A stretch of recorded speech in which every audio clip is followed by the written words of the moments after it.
Today, I've got time to write back to my friend, Talia, who lives in South Australia. To get started, all you really need is a pen and some paper. But if you want to create something more elaborate, like what I'm doing, I'll link my supplies below. A heading written in a large, colourful font, tied with a simple black outline, can turn a simple word into a nice feature.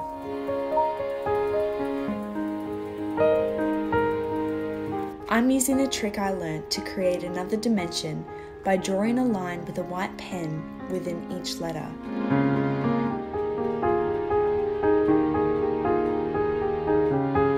Washi tape and stamps are a great combination.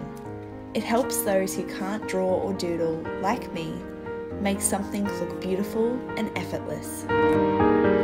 We met Talia and her family at a conference about a year ago, and she has just had another beautiful baby girl. The thought of her opening this letter in a quick window of downtime brings me so much joy. I've decided to create little name cards for her daughters.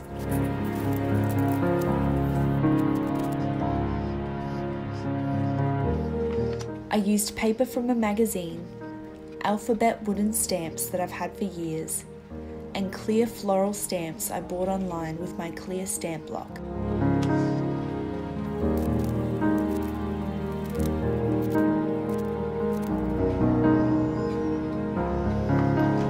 It makes things easier when you can see what you're stamping.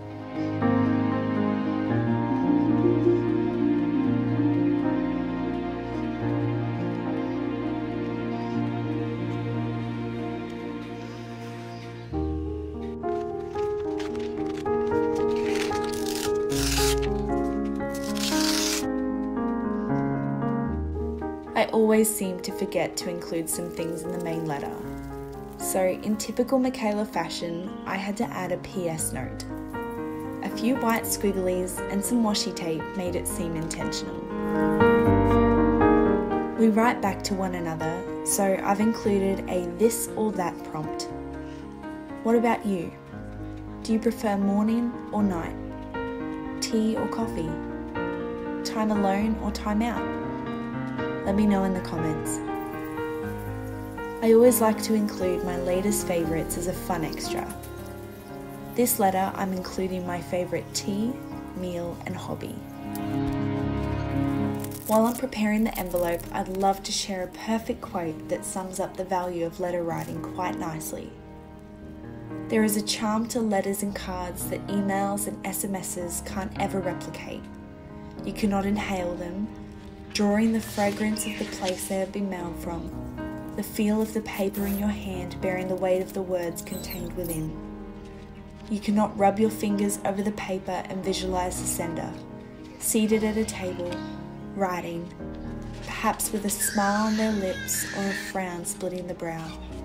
You cannot see the pressure of the pen on the reverse of the page and imagine the mood the person might have been in when he or she was writing it.